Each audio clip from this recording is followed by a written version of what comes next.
प्रवास 108 दिवसांचा 5 मार्च ते 20 जून 2026.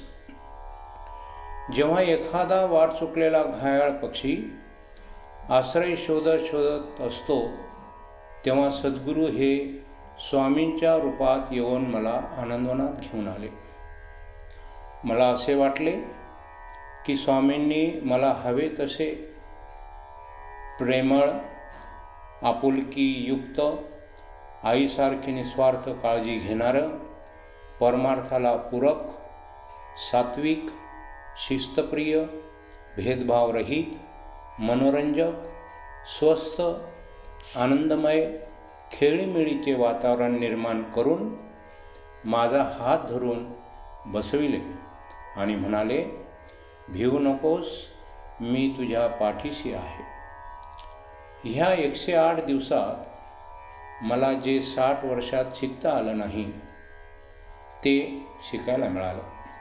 विविध प्राणी पक्षी, झाडं झुडपं, डोंगरदऱ्या, पाण्याचे धरण, आदिवासी पाड्यातील भोळी प्रेमळ माणसं, गायी, विविध कीटकं, सर्प इत्यादी अशा सर्वांशी गप्पा मारत भगवंत कसा विविध रूपाने नटलेला आहे याचा अनुभव संतांच्या अभंगवाणीप्रमाणे प्रत्यक्ष अनुभवायला मिळाला व धन्य झालो.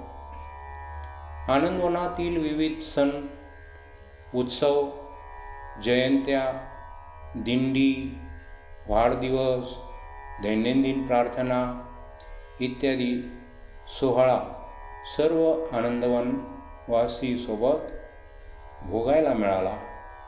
जीवनात आतापर्यंत कुटुंबासाठी जगलो, पण आता स्वतःसाठी कसं जगावं हे शिकलो.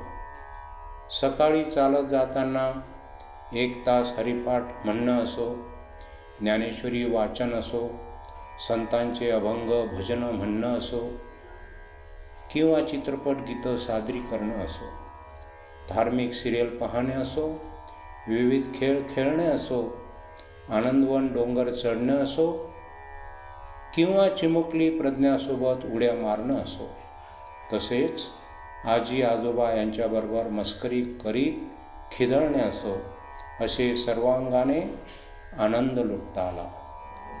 AI म्हणजे आर्टिफिशियल इंटेलिजन्सचा ए माहीत नसताना फावल्या वेळेत AI शिकलो. यूट्यूब हाताळता आले व जगाशी जुळून आधुनिक विज्ञानासोबत स्वतःला अपडेट करता आले. ज्ञान विज्ञानासहित परमार्थिक जप तप 108 दिवसात घडला. 108 दिवसांचं अमेरिका इराण युद्धासोबत माझ्या मनातील युद्धसुद्धा संपलं. म्हणून मी आज सर्व आनंद निवासी, सर्व सेवक वर्ग, तसेच अन्नपूर्णा माता व माऊली देशपांडे सर यांचे आभार मानित शतशः ऋणी आहे. परत कधी प्रवास करत करत एखाद्या ग्रहावर भेट झाली तर नक्कीच आठवण ठेवा.